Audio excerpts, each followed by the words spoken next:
gospel reading today comes from John chapter 2, beginning with verse 1. Listen for the word of the Lord. On the third day there was a wedding in Cana of Galilee. The mother of Jesus was there. Jesus and his disciples had also been invited to the wedding. When the wine gave out, the mother of Jesus said to him, "They have no wine."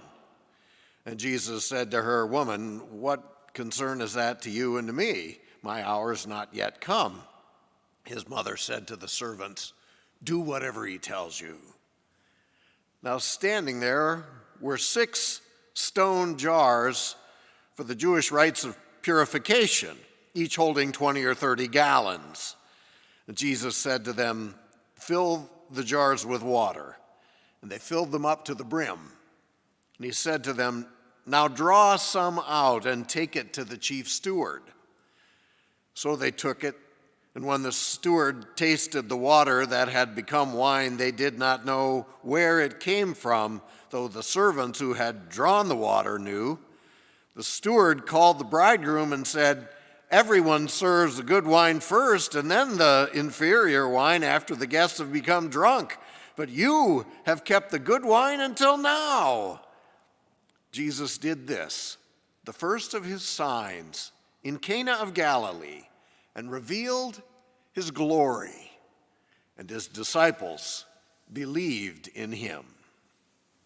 The word of the Lord. Thanks be to God.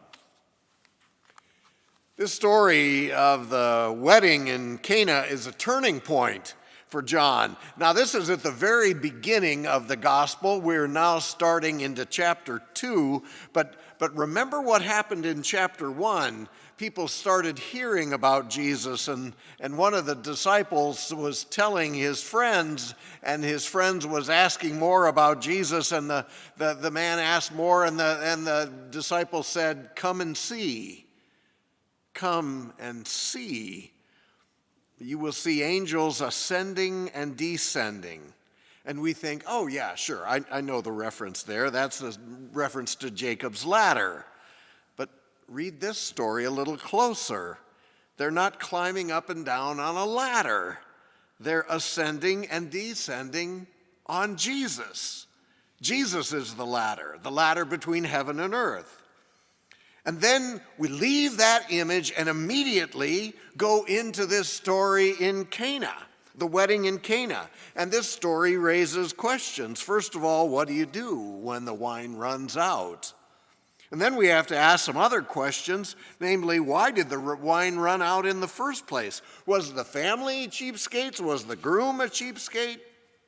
Was there a block in the supply chain? Did more people show up than expected? Or were people more thirsty than anyone could have imagined? What were they thirsty for? So much that they would drink it all up and still not be satisfied. All these questions are there to set the trajectory for us. So we ask questions today like, what are people thirsty for today? Thank you to the choir for singing "Nobody Knows the Trouble I've Seen," because there's a lot of people out there singing that song, a lot of people for whom the wine has run out. Where's the wine run out today?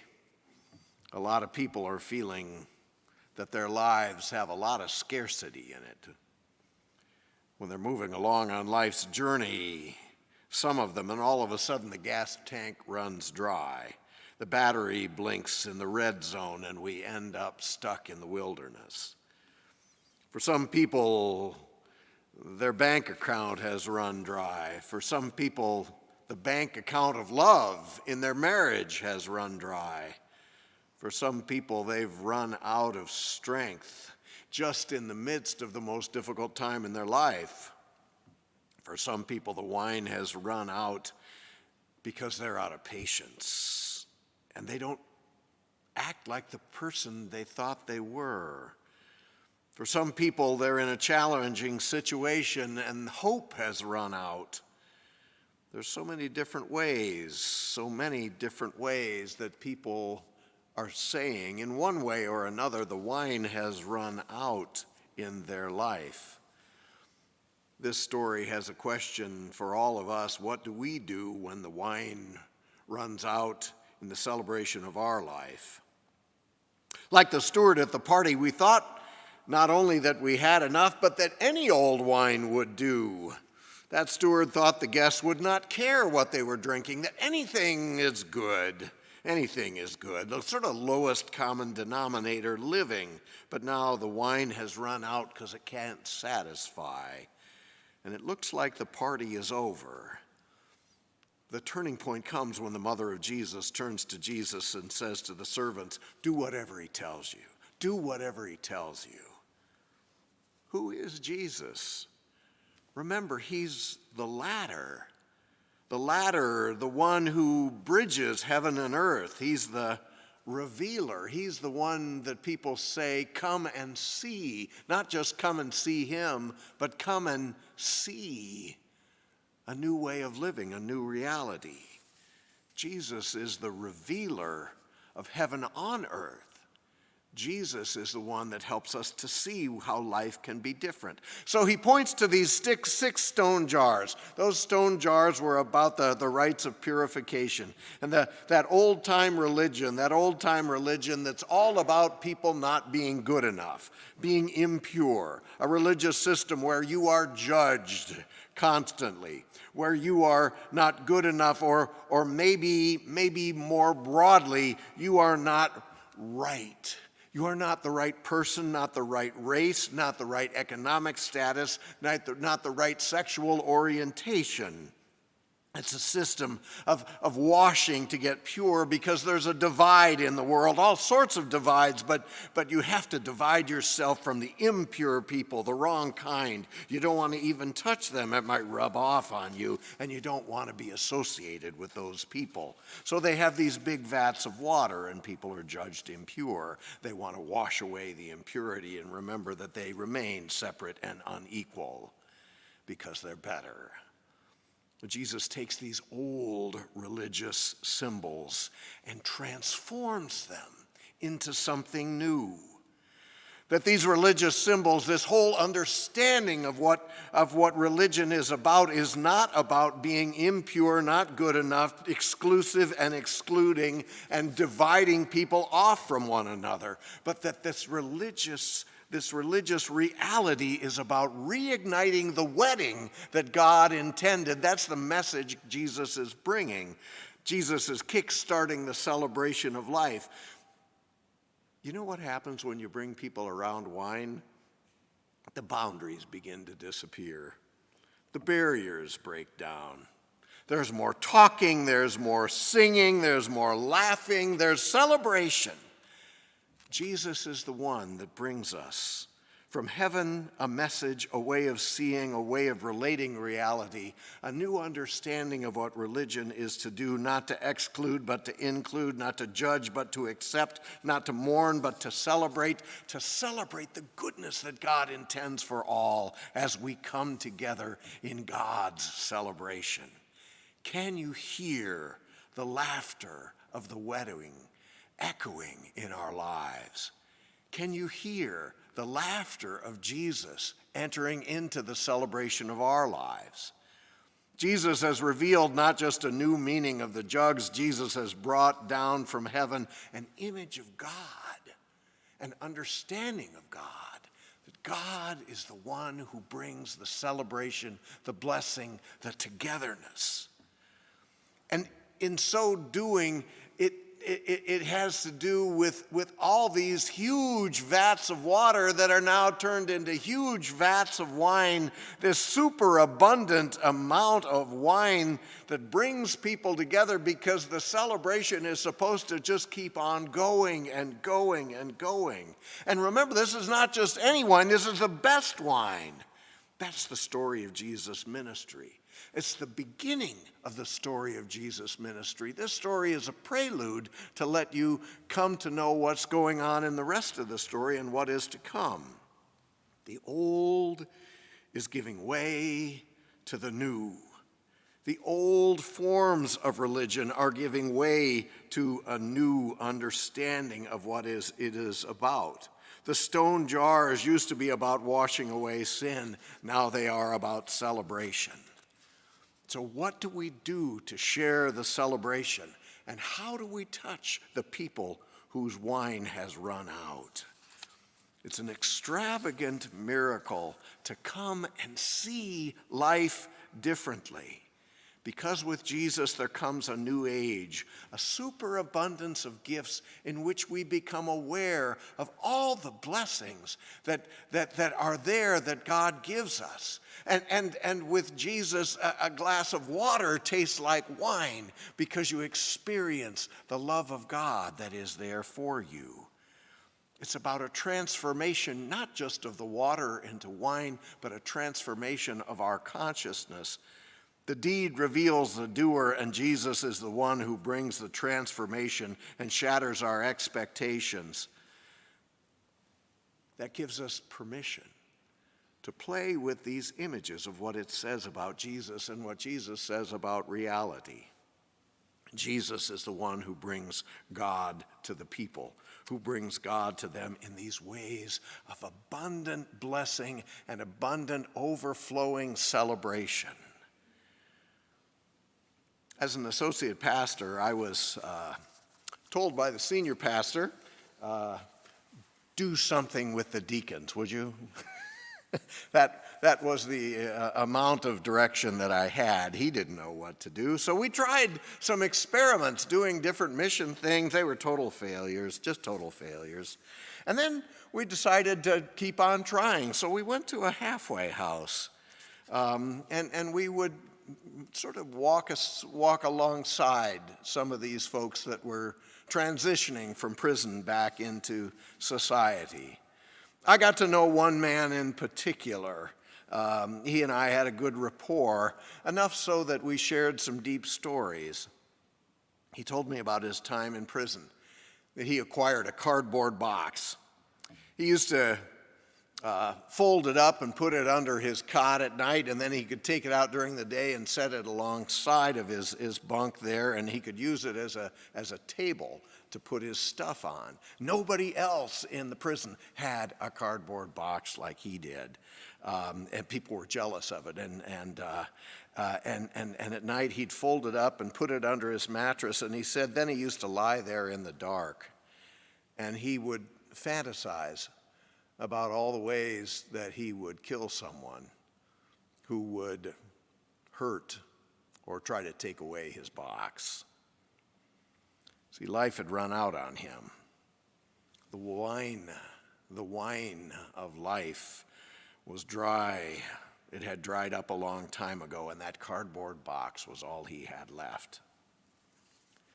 Well, we might be pretty judgmental of that convict when he was in prison, being willing to kill over his cardboard box. But what about the people who are willing to kill when someone of another race walks through their neighborhood? What about the people who lay in bed at night and fantasize about killing someone who might try and take their stuff? There's lots of people out there for whom the wine of life has run out, and they fantasize about all these things that have no meaning. I want to say that wasn't the end of that story on that young man. When he was out of prison, he told me that he had found Jesus, or Jesus had found him. And he'd found this new fullness in life, this new meaning. And he found a church. And he started playing music with a band, and he started writing music. And as he told me, I'm thinking there's all these good things that are flowing out of him because something of the wine of life had flowed to him. Jesus is the source, the way, the wisdom to God's overflowing, abundant grace. And sometimes, I hear people talk about folks in the church, and they're pretty judgmental towards Christians. And I have to say, I have had such a different experience over my 40 years in ministry. I have experienced so many people in the church who are overflowing with love and generosity, kindness, thoughtfulness, Let me tell you about just one. This is just a simple thing, but Frances was this soft-spoken, joyful woman. And every month or so, she would write me a note. And in that note, she would tell me that I was the most wonderful pastor in the world. Now, truth be told, I was aware that I was not the most wonderful pastor in the world, and I had plenty of evidence to back up that claim.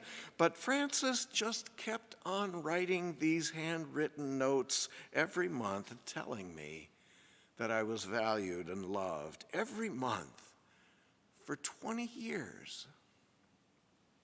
Wow.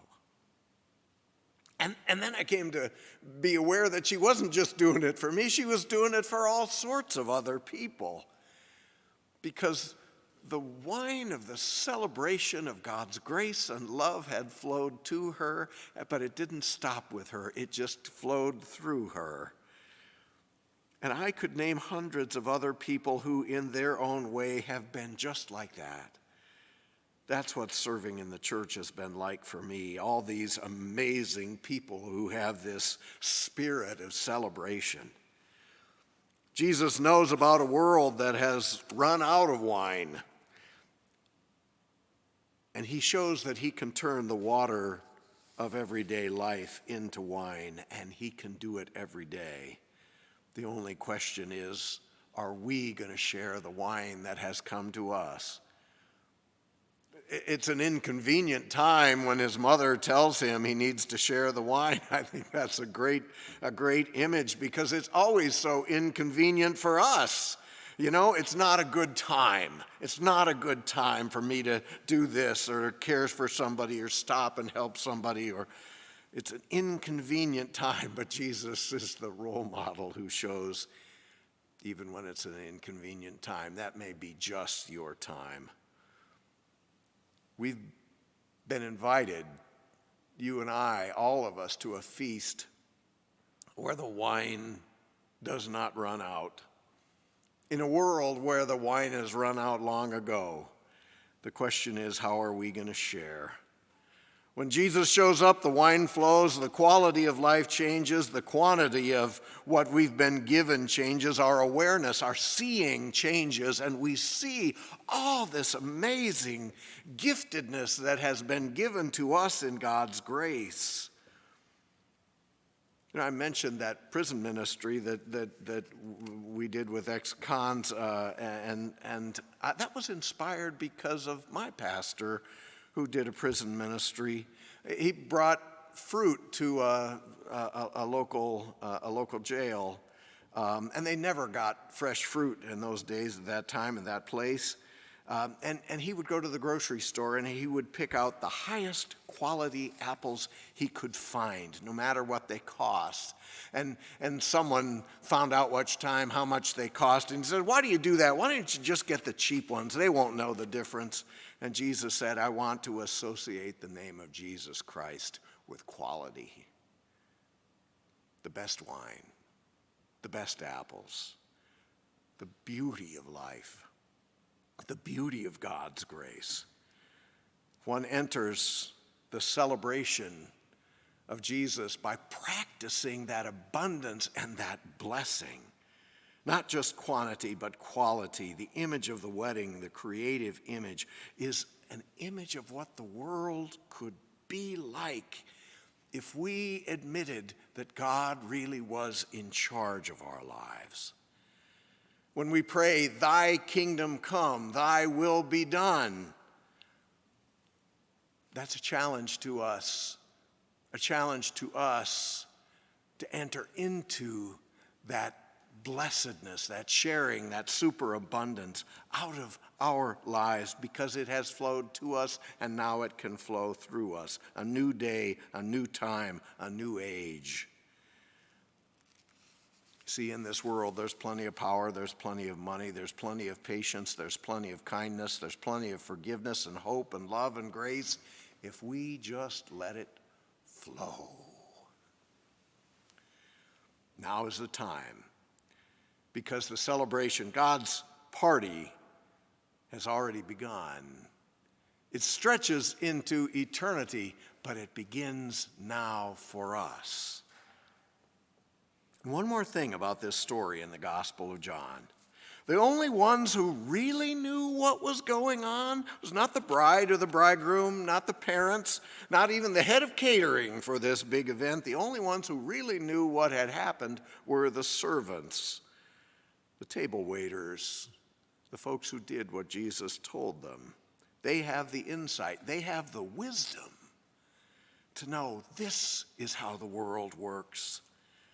Listen to what Jesus says. Do what he tells you.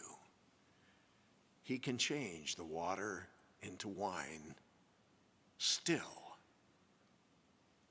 See, you are not just invited to the wedding, you are invited to be part of the transformation. The transformation of water into wine, the superabundant joy of celebration.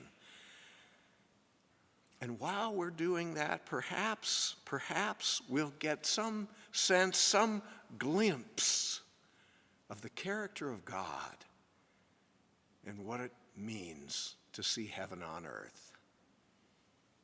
How did the early Christians talk about it? John says, from him we have received grace upon grace. Water into wine, it's more like grace upon grace upon grace. It never ends. May we enter fully into that celebration. Amen.